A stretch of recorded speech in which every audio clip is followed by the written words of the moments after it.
We're going. We are live. Okay. That means I need to pull this up and say this and that. Hey, everybody. Welcome to Five Dumb Things. I'm your co-host, Darren J. Gendron, and with me riding shotgun, the nicest man in show business, Brandon J. Carr. Pow, pow, I'm a shotgun. Wait, what? I'm riding a shotgun. Riding a shotgun. That was my shotgun talking. I forgot that I said riding shotgun. This is going to be a fun one, ladies and gentlemen. Mainly because one of us forgot to wake up, the other forgot that it was Wednesday. But really, it's going to be a fun one because we have guest judge today. Somebody who I hate. I absolutely hate, but with reason. Wait, how can I be the co-host and the guest? No. Yeah, I hate you for other reasons. Oh. But our guest is a comedian, actress, model, Danielle Perez. Hi. Hi.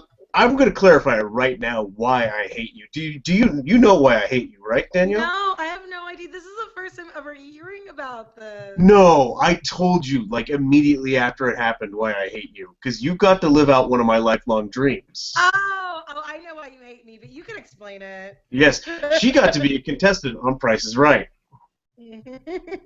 Hands down. Like, no, that's just jealousy. That's all it is, pure jealousy, hatred. That's the only reason. You like how I like to butter up the judges, like right before we get started with the whole how we're gonna do things here, right? Like, yeah, definitely want the judge on my side. Oh yeah, no, I see you. I know what you're doing.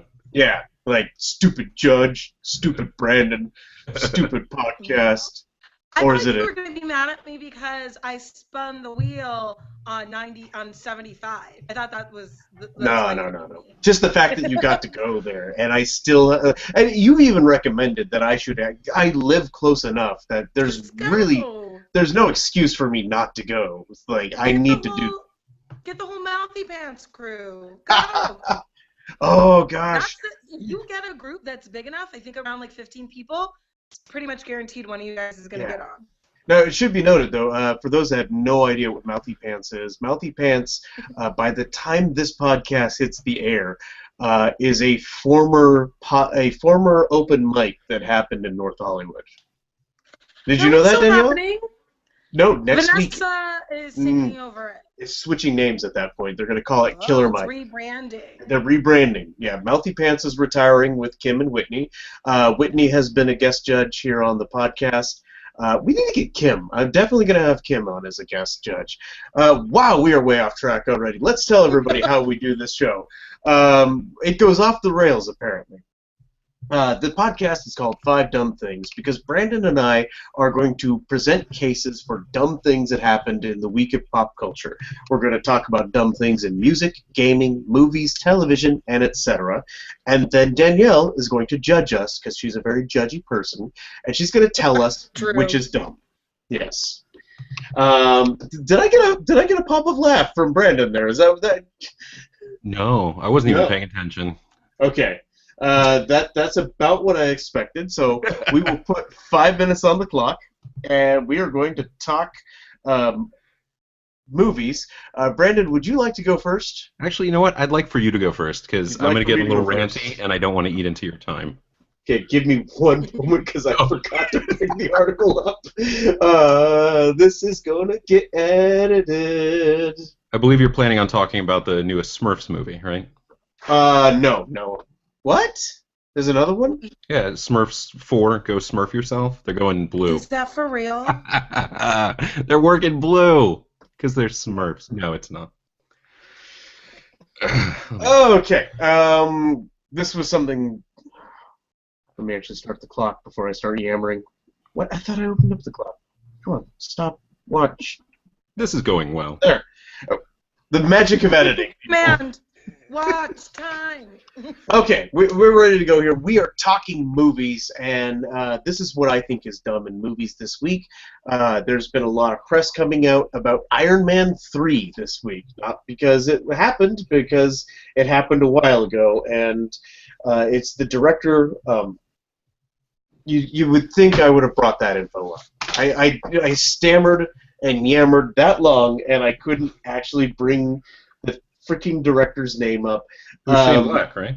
Shane Black, thank you. Shane Black, he's on the press circuit right now for his current movie, The Nice Guys, and he was talking a little bit about Iron Man 3 and how it wasn't going to be Adrian Killich as the main villain. It was going to actually be a female.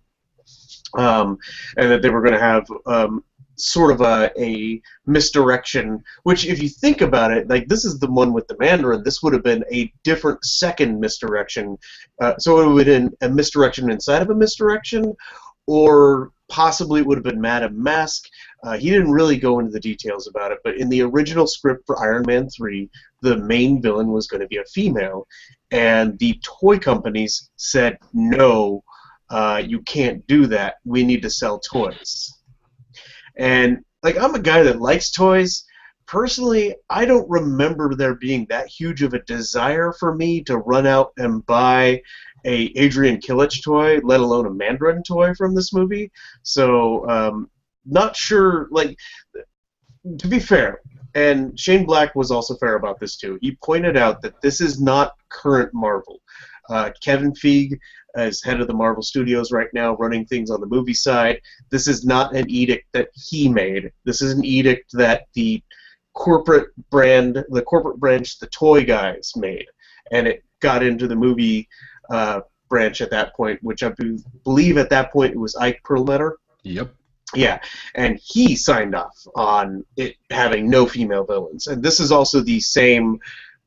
Like you can mark the point in Marvel where they were making decisions like, no, let's not put Scarlet Witch in the first Avengers movie, even though she was an original Avenger. Let's not give Black Widow her own movie, even though, like, that one actually I think is complicated because as a comic book fan, I cannot name a single good Black Widow story. That's not saying that I can't name good female superhero Marvel stories. Like, there needs to be a Captain Marvel movie, like, now. That's an amazing story that they've been doing there. I need that in movie form as soon as possible. But yeah, there used to be a very active behind-the-scenes conspiracy to prevent female action figures, female characters in Marvel movies. That movie could have had Rescue too. Gosh, yeah, they put Pepper in a suit, and then they didn't really come out with a Rescue toy. Like the Lego set kind of had it, but that's it. Right? Yeah, that's the one where Pepper Potts gets in a suit. Is that her character name? Rescue? Yeah, in the comics, she actually has her own suit, and she's called Rescue. I have actually not seen Iron Man 3, so I'm. Oh. I know I think it's the only Marvel Cinematic Universe film that I have not seen.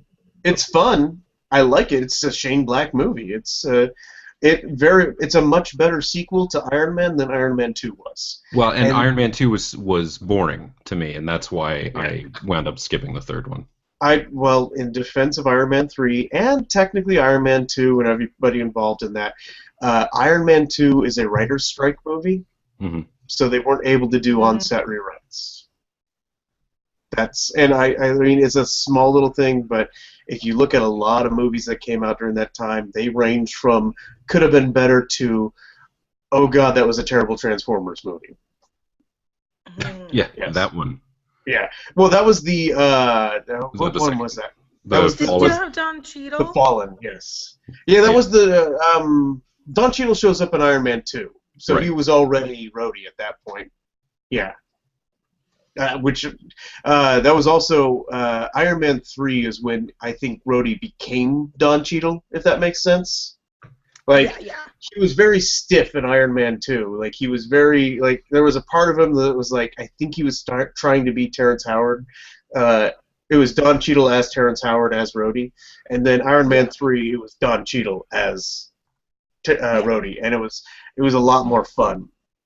I would love to watch a movie with Don Cheadle pretending to be Terrence Howard. Just doing the voice alone. Oh, doing full on voice, like not spiritually, but like a full impersonation. Oh yeah. Okay. All right, Brandon. Next season on Empire. His brother shows up that we never knew about, played by Don Cheadle. What's Yes. Don's TV show? The one with the House of Kristen Lies. Bell. House of Lies. Do a House of Lies and Empire crossover. That's what we need. Or they could switch That just we for an need episode. that. Then we can watch Terrence Howard try and be Don Cheadle. Jesus Christ. I have wants. I have needs. But you know what else I need? I need you to tell me what's dumb in movies, Brandon. Well, this morning, it is currently May 18th. This morning we got a second trailer for the upcoming new Ghostbusters movie, Oh. which is heads and tails above the previous trailer that had left me a little bit underwhelmed. But this new trailer I have watched 4, maybe 5 times today because it's very exciting. I think they nailed, and I think a lot of it had to do with the editing and the fact that they had more effect shots this time around. The jokes are better, they're cleaner. The whole thing is presented a lot better. I don't even know how to describe. I don't know what. Well, one thing to it. The music, I think, is a huge. I was just about to say, yeah. It goes back and forth between the kind of riff on the theme that they used last time in the previous trailer, and then straight into the actual Ray Parker Jr. traditional Ghostbusters song, and then back into the newer version. Well, no. The first trailer they gave us the slow piano version, right? No, it gave both because it did that. Okay. And then that kind of dropped in and out. No slow piano at all in this trailer. No slow piano whatsoever, and it's not a slow piano trailer, which, if that makes sense, it's very. There's a lot of action. It starts off actually kind of spooky because it's dealing with ghosts as ghosts are. As with the previous trailer, I have a million theories about some of the things that are going on. I think that maybe they're catching the ghosts in mirrors, which I know watch the trailer, see if it makes sense that way. There's also, at the very end of the trailer, there is a reveal of sort of at least one of the big villains, who is very reminiscent of the Stay Puft Marshmallow Man. Anyway, it's very exciting. It looks fantastic. And I was talking to a friend of mine today who pointed out that she was having trouble getting excited about it. And she's an old school Ghostbusters fan, like myself, from back in the day, running around in the yard pretending to have a proton pack. Although, while I'm able to watch these trailers and get very excited, get very into it, come up with theories, and not think about the weird, malevolent cloud surrounding everything that they've put out so far, she is not only a woman, but she's also a black woman. And she has been dealing with the brunt of the online backlash, I guess, towards the very existence of this movie. All of the posts that start, that I had nothing against women, but then they go on to explain how it's completely against women. And so she was talking to me about how it's really dulled her ability to get excited, because everything that comes out with this has that weird layer of crazy fan nonsense attached to it. And she pointed out that it's not fair that she has just as much interest in the franchise as these naysayers, but she doesn't get to enjoy it. And I pointed out that actually she has more interest in the franchise because she's not letting a bunch of crap affect her enjoyment of more Ghostbusters, which is what is so exciting, is we're getting more Ghostbusters. Yeah. And it looks darn good. So that is affecting her experience. She's worried about what it's going to be like when it's out in theaters. She even said that she is concerned about seeing it in a theater full of strangers, and that is terrible because... What? She's scared? She has some concerns, and the more I thought about it, with the level of vitriol that this movie is getting, I mean, obviously I wouldn't want anything to happen, but I could totally see something happening, and I don't know what, people standing outside the theater spitting, I don't know. Yeah. And obviously there are far worse scenarios, but I mean, the whole. We're dealing with the equivalent of Trump supporters for a movie. Right. That's where I feel like the people that are hating on the new Ghostbusters. That's where I feel their mentality is, because they're not really thinking. They're just getting angry. Right. By the way, I have to ask Brandon: is your friend Leslie Jones? No, I wish. God, I wish. Although it's great because there is a moment in the trailer where the whole situation is a little bit addressed, because she does a stage dive because they're at a concert where there's a ghost, giant pterodactyl dragon-looking ghost thing that looks really cool, and she goes stage diving and no one catches her, and she lands flat on her back. And she says, I don't know if it's a race thing or a lady thing, but I'm mad as hell. And I think, that encompasses the whole issue. So I think that that the quote-unquote controversy surrounding this film affecting real fans' enjoyment or potential enjoyment of a new installment in Ghostbusters is dumb.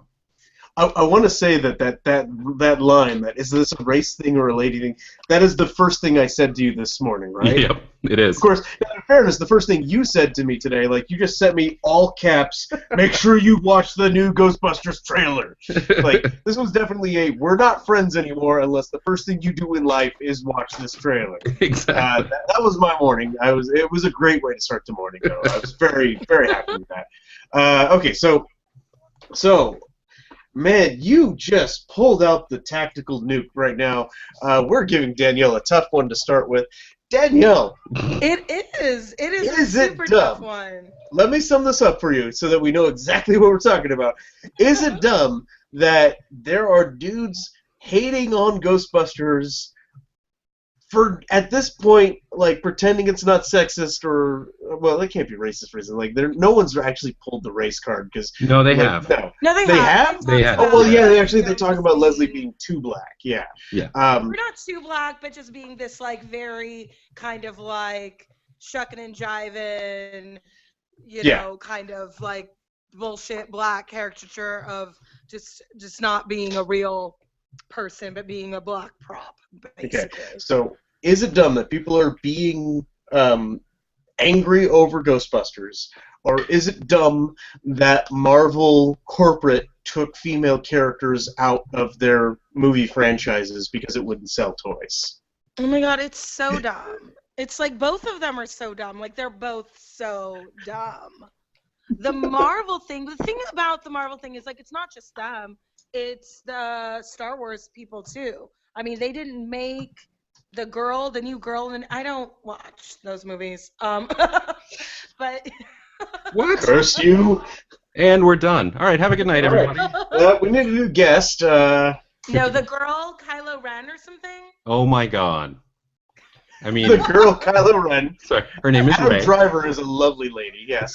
But yeah, no, like they didn't and they didn't produce a Kylo Ren, figurine because they're like girls. Rey, by the way. Right, her name is Rey. Huh? Yeah, Rey is the female character.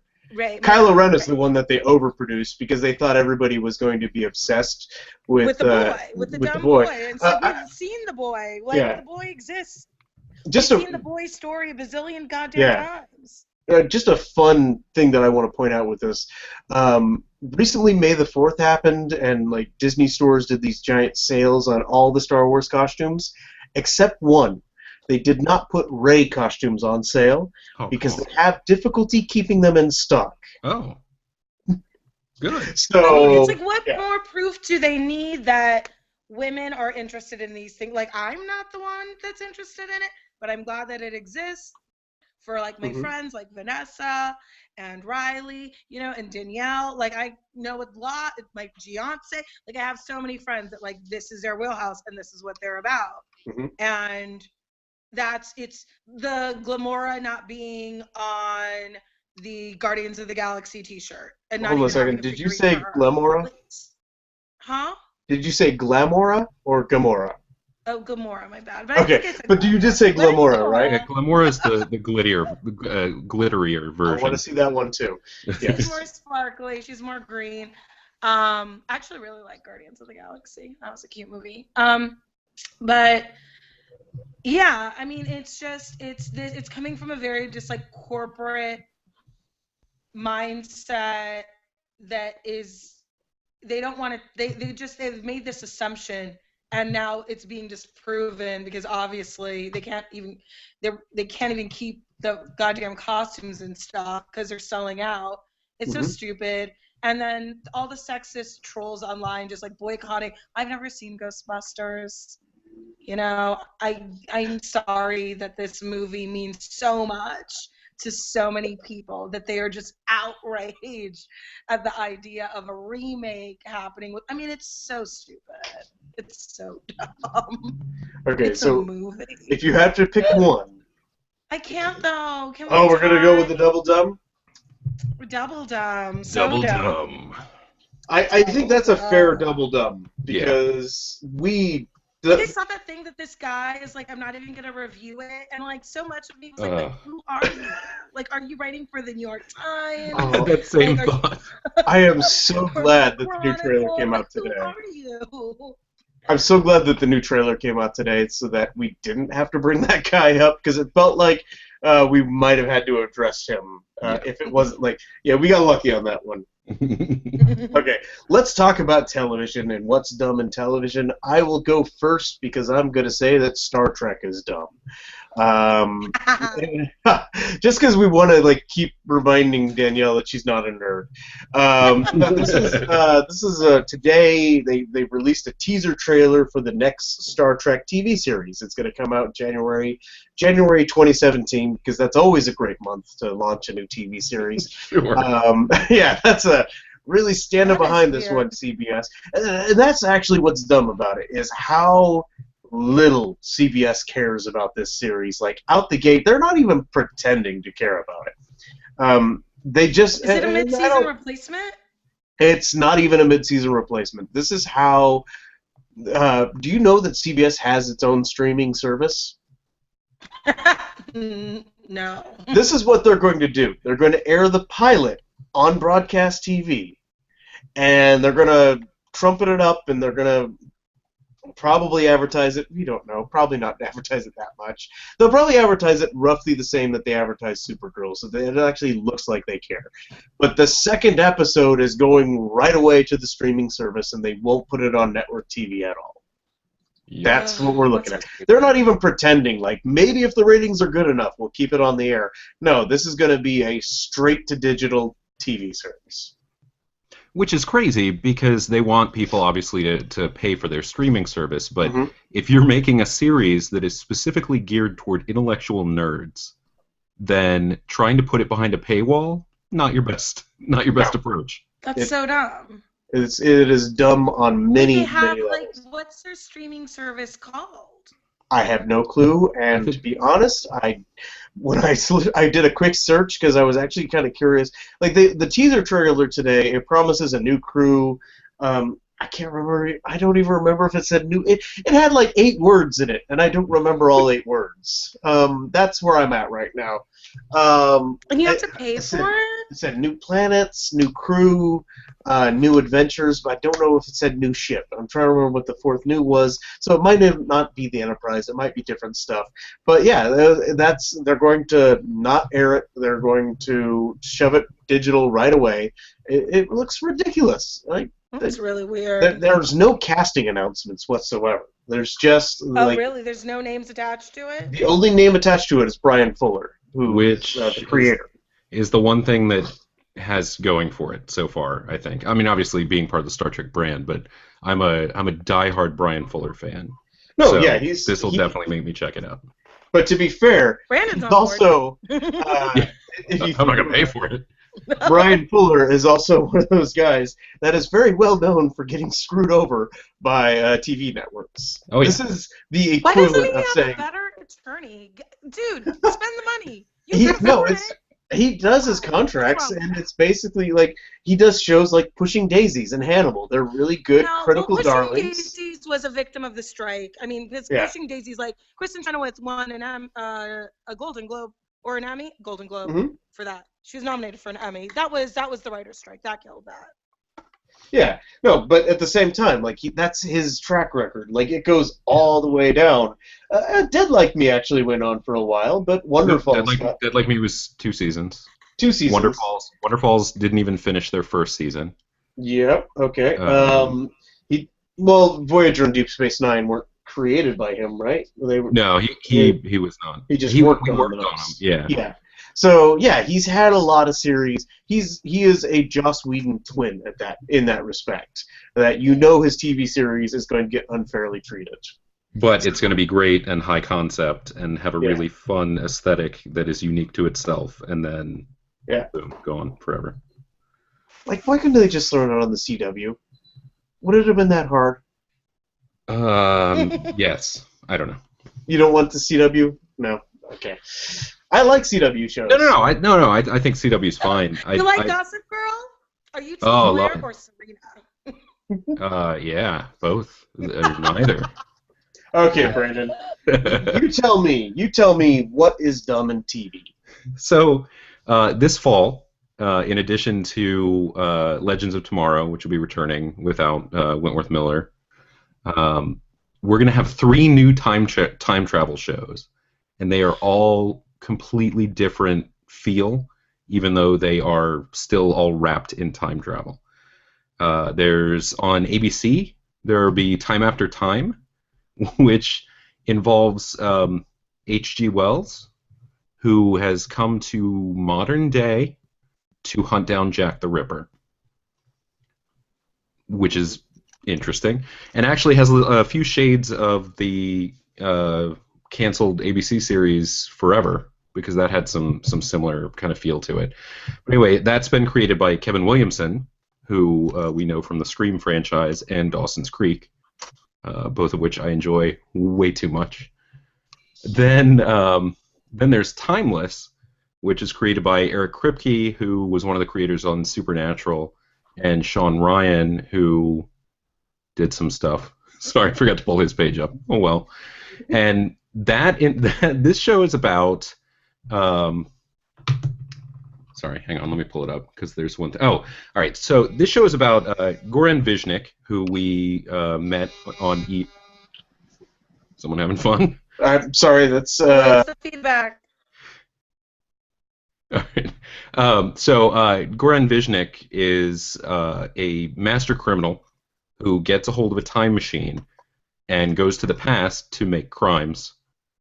And so so a ragtag crew featuring a historian, a scientist, and a soldier go back in time to stop him.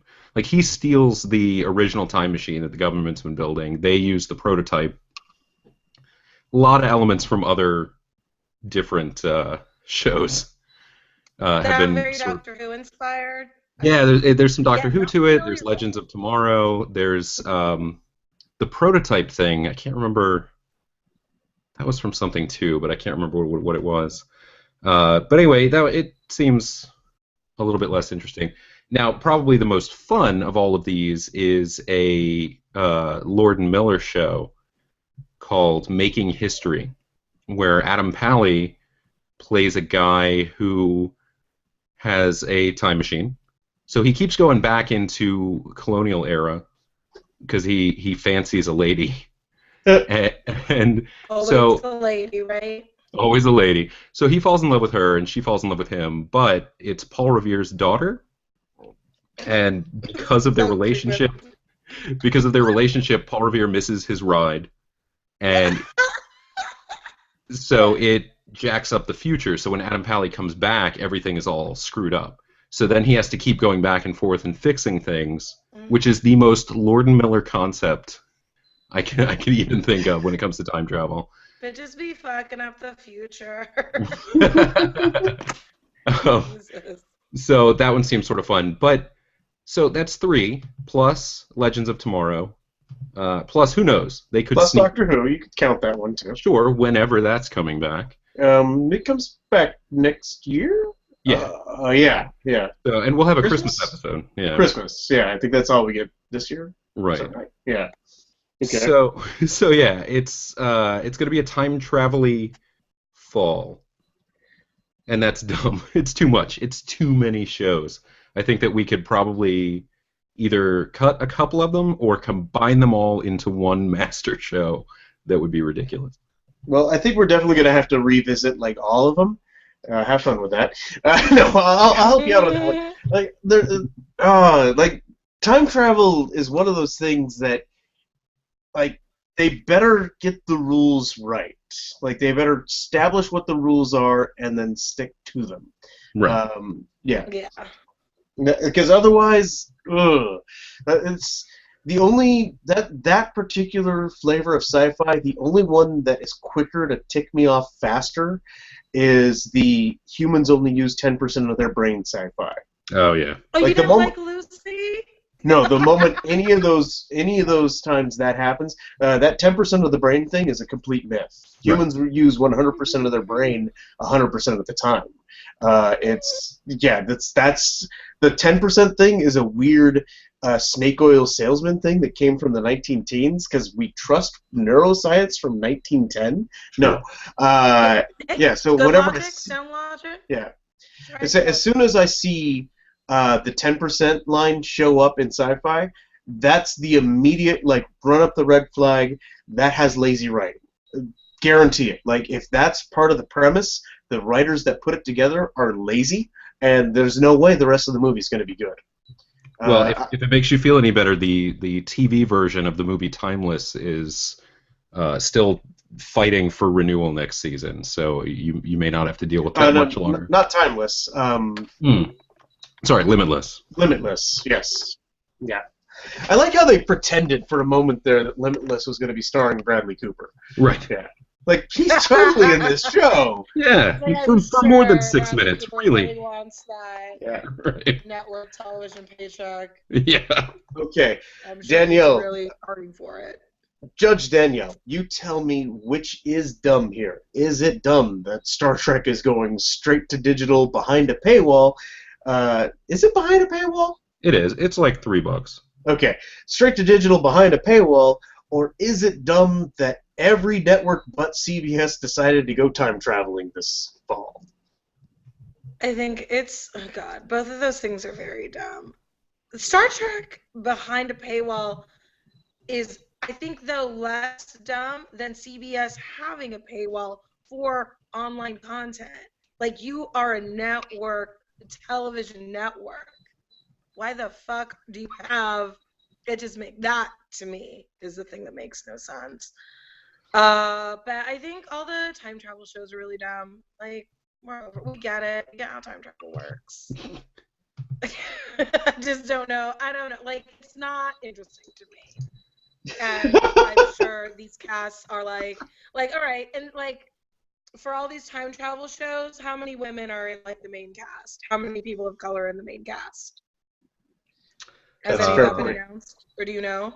Let me see if I can use my memory brain on Timeless, which is the one with the 3-person crew going after the criminal. The criminal is Croatian. The scientist is a black guy. The historian is a woman, and I think the other member of the team is a white guy. On the Adam Pally show, well, obviously he's a white dude. Looks like his best friend is a black guy. Just looking quickly over the IMDb page, I see an Asian lady. I see I don't know what he is, but he plays a British soldier, so we'll call him a white guy. I mean, that one's a little trickier in the past in terms of main characters, connecting it to Paul Revere. It's not Hamilton. There, I got my Hamilton reference in for the episode. So they're sticking a little bit closer. Leighton Meester plays. Leighton Meester. Is it on CW? It's not, surprisingly. That one is. She's great. I love her. Well, there you go. And she apparently has I think she winds up helping him fix time somehow. Then what's the other one? Time After Time. H.G. Wells and I guess who they are saying is Jack the Ripper. They're white folk. There is not a lot of. After Time sounds like a very sad, like they're really trying to rip on Once Upon a Time. It just sounds like too much of a knockoff. It's like such a cheesy name. Do you know what I mean? Yeah. Okay. All right. I'm going to move things along here. I'm going to start the clock here, and we're going to talk about what's dumb in music. I will take this first, and there's not a lot that I could say about what I think is dumb in music this week because there's not a lot that people know what the hell is going on here, except that Rage Against the Machine put a countdown clock on their website, and no one knows what it's counting down to. The best part about this is that it happened today.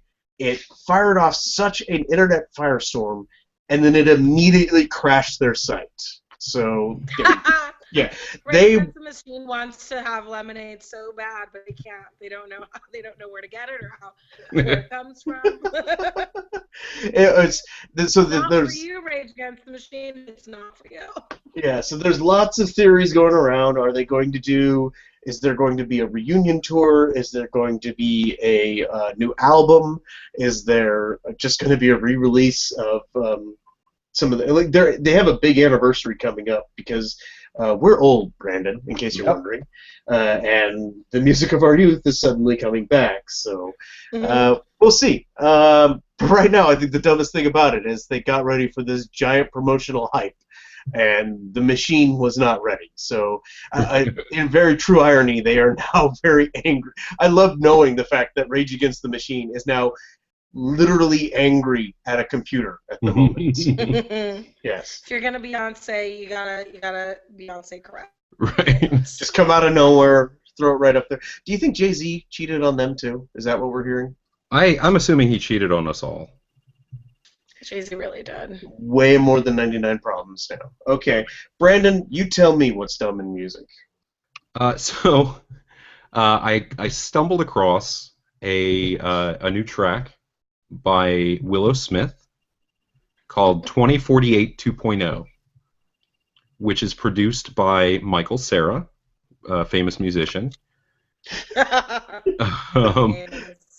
Beloved by many. Oh yeah, hoodie enthusiast Michael Cera.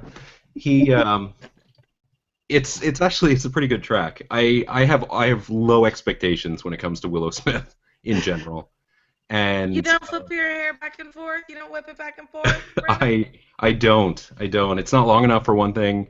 Also, my I had neck problems. Who knows? But it's a weird like ambient track. So it's got some nice backing harmonies. It's just sort of a dreamy sound. It's under 2 minutes. There's talking. It has to do with problems with society. It's a bizarre thing. Kids are so out of control. They're so ridiculous. I know, it's ridiculous. But Michael Cera's involvement, I think, is odd. Now, he put out an album, it must have been a couple of years ago at this point, that he just dropped on SoundCloud, and it's a weird, like, folk light rock. Yeah, exactly. And it's enjoyable. It's good, like, background music if you're doing some stuff. I don't know if it's like it would be a good concert to go rock out to or whatever. But that whole team up is so bizarre to me that now I'm wondering who else he's going to do production for, and because there are a lot of maybe he'll start working with Beyonce. Michael Cera's not going to cheat on Beyonce. I mean, come on. No, I don't think Beyonce's really accepting that phone call. No, probably not. I don't know. Have you seen how many producers she had on her last album? She works with a lot of people. Yeah. Yeah, but not Michael Cera. Not Michael Cera. More of like Willow Smith calling up Michael Cera, like, "Hey, you free dude." Right. Like, or random that I saw, that I met, that I don't really know. Like, why are you famous? You want to? All right, so Brandon, what's dumb about? Is it just the Michael Cera part, or? I mean, I think it's dumb that this came out of nowhere. There's no fanfare. It's not on an album. It's just a thing. I think it's a dumb team up in theory, but it actually winds up being pretty decent in practice. So being tricked by theories is dumb. I don't know. Did you find it because you have like a Google alert for Michael Cera? Is that? Maybe. He has a Google alert for Willow Smith. Actually, it's Willow. weird. I have a Google alert set up for Willow Smith plus Michael Cera. I've had it for years. Just And never paid this off. is the first time it's ever pinged, so I'm very excited. It's a very bizarre Venn diagram. So Judge Danielle, you tell me, Yes. what is dumb? Is Rage Against the Machine? What is dumb? Is Rage Against the Machine breaking their machine dumb, or is Willow Smith and Michael Cera teaming up dumb? Oh my God, Rage Against the Machine breaking their machine is like the dumbest thing ever. Like if you, that is so high. We've got an anniversary coming up. Our fans are rabid. Let's put a countdown clock and then not have enough like server powered to make sure it stays up. That is such a huge fail. That is the opposite of lemonade. That is. The opposite of That's lemonade. Dumb. That's some high level dumb. Crap, you know. And whatever they're the counting Willow down Smith to. thing, the reason I don't think it's dumb though is because like she just will drop like tracks that have nothing to do with like real albums or anything. She's not really like promoting or doing. She just like, I don't love the Smith kids, but I like, hey, they're rich and black and they can kind of do whatever the fuck they want. So sometimes she makes music and she just puts it out and then that's it. She just wanted to do that. She wanted to share it with us, share it with the world. Honestly, she probably met Michael Cera at the Met Gala. I honestly don't know what he was doing there, and found out he made music, invited him over, and that's what happened. All right.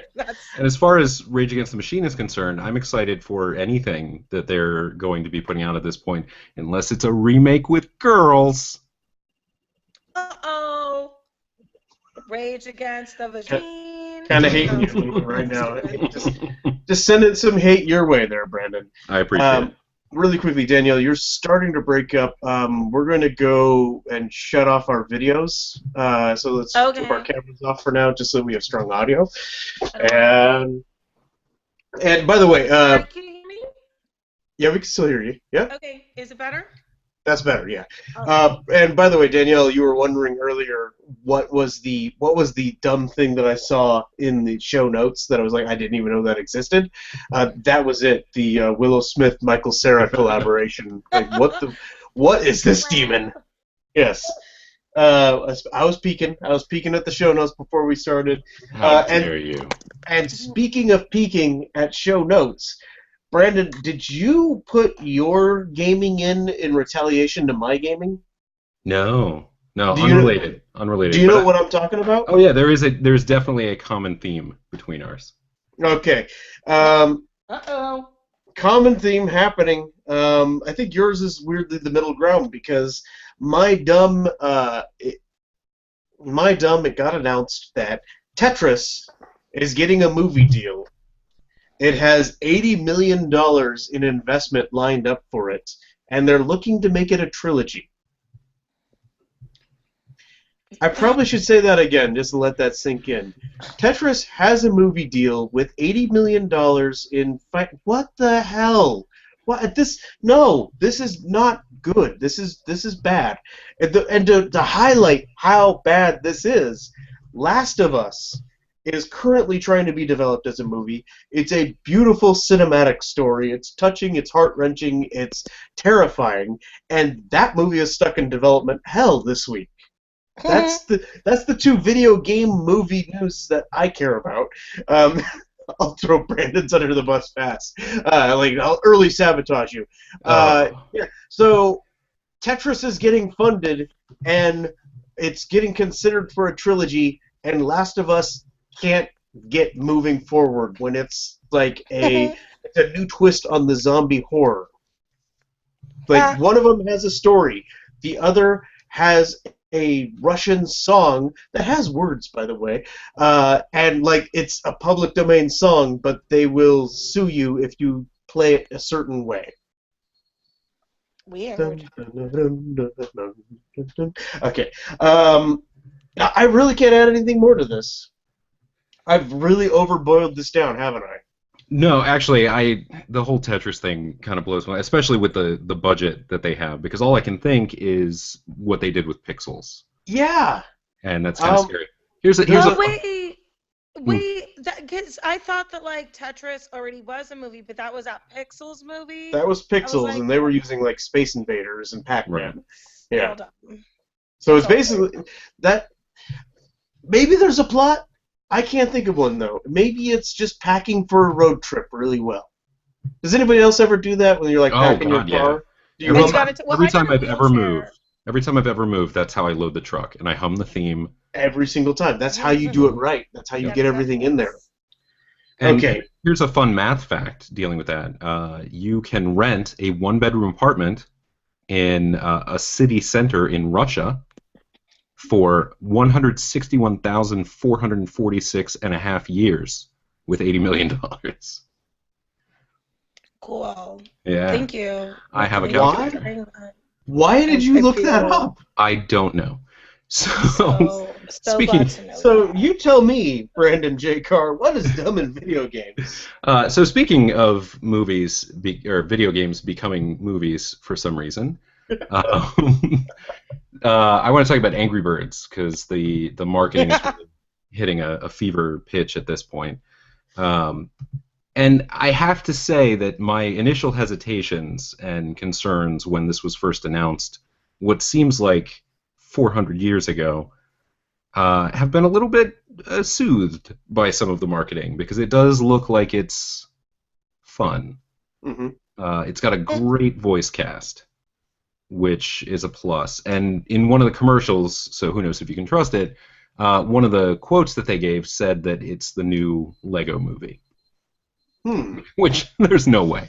That's ambitious. That's very ambitious. It's not even possible. Yeah. Was it made by just like some randoms in Australia? I don't think so. You know? Right. So they put out a new game, a new Angry Birds game called Angry Birds Action, which uses the character designs from the movie in the game in the way that they would normally do their gaming character designs, but it's all 3D and you bounce around and stuff. But that's odd because they've had a tradition of a certain type of style. It makes me wonder if games going forward are going to use the movie character designs, which are good. They're good designs. And they've done that for a while. That dates back to Street Fighter. Oh, I thought you meant with Angry Birds. I was like, there were no Angry Birds in Street Fighter. No, like taking the movie you could actually play, like that's technically the last thing that Raul Julia was involved with, right, was the motion capture for being in the Street Fighter movie video game. Oh. What? Did I just make it sad? That's my only response to that is, oh. Mm-hmm. But he's Bison. Oh yeah. Okay, so you're saying it's dumb that they're making an Angry Birds movie video game. Oh no, I'm not done yet. So okay. It's it gets dumber. Okay. It is. Let's peel back another layer, shall we?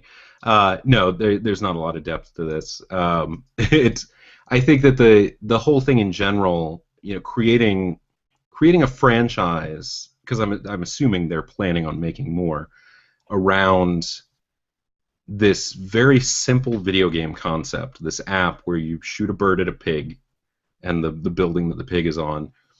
One thing that it seemed like they were getting around with some of the trailers was using the actual mechanics of the game in the movie. Because it was like, oh, birds and pigs, and they're angry. Oh, he's going to anger therapy. That's great. Like, that's a fun concept. But I saw a new trailer where they actually, in order to get into the pig city, pull out the big slingshot and start firing each other into the city. And so borrowing the actual gameplay mechanics, that's dumb. It's like in the Doom movie that they made, they had a whole sequence that was done with like a head-mounted camera, so it was like a first-person shooter, just like the game, which is pretty dumb. I mean, you can only ask for so much from a Doom movie, but I had hoped that they were going to get around it. So them using slingshots in the Angry Birds movie, I think, is extraneous and dumb. Got it. So you watched, what you're saying is you watched the trailer to the Angry Birds movie, Right. and you don't think that's the dumb thing. I didn't have a choice. It came on before Civil War. Okay, now I have to ask: have any of your kids, have they latched onto it? No. Oh wow, you're gonna be scot-free on this one, huh? My daughter is. She doesn't watch a lot of stuff that has commercials. We do a lot of Hulu and Netflix and things like that with her. And then my son's 13. He doesn't care. So I think I did. I got the perfect outlet. Now in a few years, when the first of many sequels comes out, I'm sure my daughter will be old enough. But hopefully I can keep blinders on her until then. Yeah, I think I'm getting stuck in this black hole. I think Frank hooked it. I think it's going to have to happen. Oh, no. Yeah. So, what is dumb? Is it dumb that Tetris is getting a trilogy and Last of Us is currently in developmental hell? Or is it dumb that Angry Birds actually paid attention to its source material? Is that your complaint? The source material is... if you had a Pac-Man movie that was just an hour and a half of him chomping dots, then that would not be a good Pac-Man movie. Well, no, it would be a story. Well, a story about a man. Okay, here's the trick to Pac-Man. All those dots. Here's the Pac-Man trick: is that you can run or you can eat, but you have to eat everything. And when you eat, you slow down. Most people don't realize this, that when you're playing Pac-Man and you're eating the pellets, you slow down like an eighth of a second. That's how the ghosts catch you. Right. And you're faster than the ghosts if you're not eating. You're slower than the ghosts when you're eating. Which I think was probably just a processing issue. It probably was, but then it kind of became strategy afterwards. Right. So, yeah. But, if you're going to make a Pac-Man movie, then take it away from that. Go the Requiem for a Dream route and make it about addiction. Make it the guy who's popping pills and trying to... It's the yellow astronaut that's recovering from the fact that all of his astronaut friends are dead and haunting him. I have that shirt, too. He's never been able to, actually achieve equilibrium on planet Earth, Yeah. He just wants to go back to space. Okay. So, yes, the bird slingshot... Who can we pitch this to? Because this sounds much more exciting than both of those movies, than the Angry Birds movie or the Tetris movie. Well, executives from every major studio are big fans of this podcast, so they listen quite often. By the way, Danielle, you probably are out of work now because you did call most every single network dumb at this point. Just so you know. We have destroyed your career. Hope you don't mind. Are you CBS? Are you CBS that doesn't care for me? The PR lady at CBS did not care for me. Price is Right. Fiasco. You did present a potential. We still haven't addressed it. Do you want to address it? Sure. Okay. For those that don't know, Danielle, you have no feet. I have no feet, and I use a wheelchair. This is what a disabled woman sounds like. Yes. You went on Price is Right, and you won a treadmill. And a walk-in sauna. I forgot about the sauna. Oh my gosh. Oh gosh. So yes, you're basically partially a PR's person's worst nightmare, but from what I understand, Drew Carey absolutely loved it. Oh yeah, I'm sure he did. Yeah. He was. Everyone acted like it was business as usual. No one was weird or strange. We're like, oh my gosh, you won prizes! How exciting! And I thought it was funny, but it took a while for it to really click in and hit. It was a slow burn irony. Huh? Okay. Let's get back to dumb. Other dumb. So yes, Tetris or Angry Birds. Which of those would we say is dumb? Those are both so dumb. They really are equally dumb. The fact that there's a 3-picture deal for Tetris movies. And how many millions of dollars is that? With all the 80 independent 80 million? Yeah. That's insane. It's just and then Angry Birds bothering to I mean, the fact, honestly, that Angry Birds is happening this late in the game anyway. Like, what? It was relevant when 30 Rock was still on the air, you know? Like, it's a long time ago. Okay. Gosh, it's just, So they're both so stupid. So we're voting on a double dumb, and I'm going to be cracking the whip on you guys. We need to get these last topics in. Okay. I need to run out the door and go host a show. It's actually I'm double booked tonight, just so you guys know. So I'm getting a little nervous about that. So we're going to move on to our next thing. I'm going to set up the clock here. I'm going to talk because I'm talking about cracking the whip, and I'm the one that's not actually prepared at the moment. All right. This is the grab bag category. This is what is dumb in everything else in the world. The dumbest headline that I found this week was Canadian woman slugged by free hug guy in Times Square for not giving tip. So I guess we would have to say that the guy who gives free hugs in Times Square, that's probably the nicest American, right? I'm sure.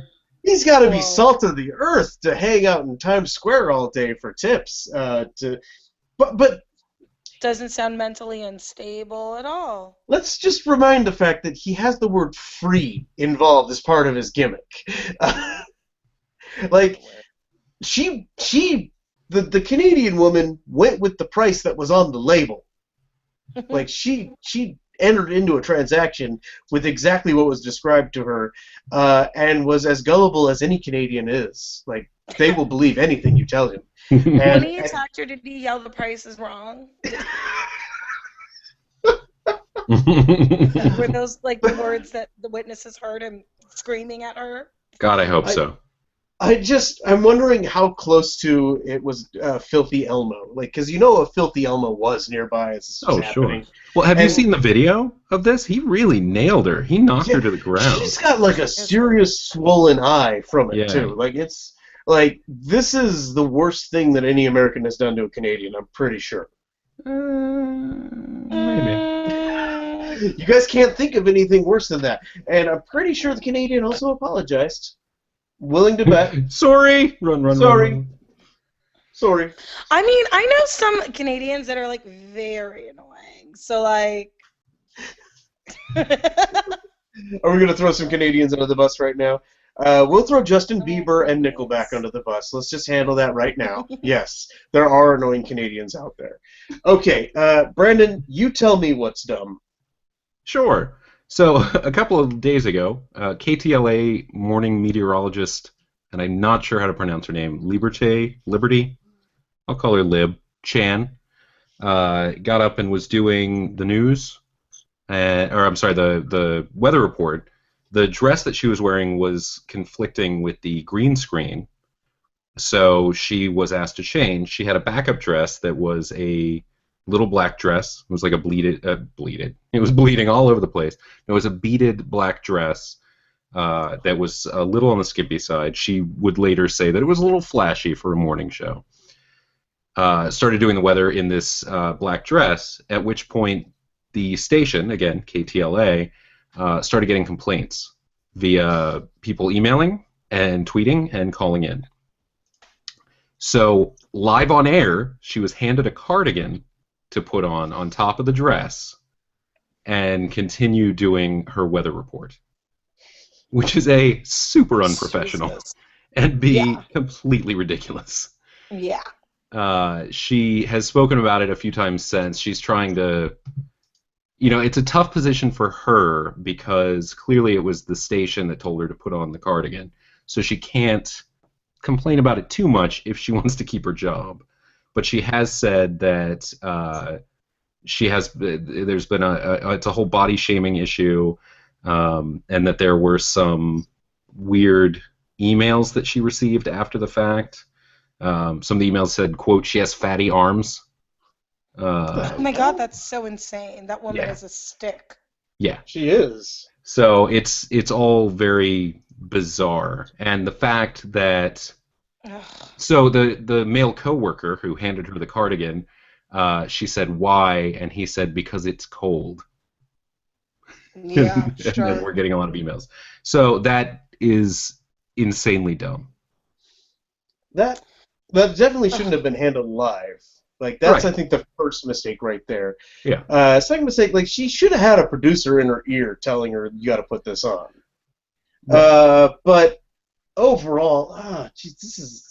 My choices are so exciting. I get like overt sexism in the workplace, being publicly shamed, or the other one is Canadian woman punched in the female face. assault, just being assaulted. Yeah. For not tipping a Somebody asking for free clearly hugs. stable man, you know. Great women. Great. This is what I think this round is really about. It's just like the wonderful week for women. Yeah. You know? This is the dudes are the worst category. What's great is that if you go back to the very first topic, you were legitimately shocked that another woman was kind of getting worried about what could happen at a Ghostbusters movie premiere. And then we get to this topic, we're like, yeah, this is something it's like, terrible. this is why. This is why. This is why. Because Yes. America. Yes. Because sexism. Yeah. Because dumb. That is why. Yes. So, Judge Danielle, which is more dumb? Is it a free hugs guy getting punchy over free not being free, or is it a KTLA meteorologist having to put a cardigan on? Which is weird too. Is like I tried to search for the image, and there's a completely other time that she had to put a jacket on too. Oh, really? They've Yes. done this to her before. Well, it's apparently like when she was wearing the dress that was bleeding through, they put the anchorman's jacket had to go on first, Jeez. and then she switched dresses, and then they put the cardigan on. So she was like the dress-up Barbie meteorologist that day. I mean, what it really goes back to is if you're a meteorologist, you know what clothing is going to conflict with the green screen. So the whole thing is kind of weird. But who is the segment producer? Like, that's not her responsibility. Oh yeah, no. She shouldn't have been. I'm sorry. I'm not trying to lay this on her. She should not have been put in front of that green screen to begin with, wearing an outfit that would have conflicted. The whole thing smacks of a publicity stunt, if you ask me. Really? Ooh. We're talking about it. I mean, but like, to be such a pawn in such an evil game. I mean, it's so, I mean, I don't know what woman, I mean, it just doesn't make a whole lot of sense. To be fair, I think Free Hug Guy was also going for free publicity, too. Ugh. And hugs. He just won't. I think I'm going to say her being told on air that you need to put this on, that we've been getting a lot of, I think that's like dumber. I think, being assaulted is assault. Yeah. That's not dumb, that's a crime. And being shamed at work and experiencing that like level of sexism when you're at your job in a public live space that's really dumb. That's just so stupid. Okay, so let's recap here. What we have covered today, we have found out that Iron Man 3 is dumb, Ghostbusters is dumb, time travel is dumb, Rage Against the Machine is dumb, Sure. the Tetris is dumb, Angry Birds is dumb, and the weather is dumb. Is that right? Everything's dumb. Yes. Everything is dumb. We have some follow-up dumbness. I wrote a couple things down, and then Brandon stole one of them. I was going to mention, hey, there's a new trailer for Ghostbusters out.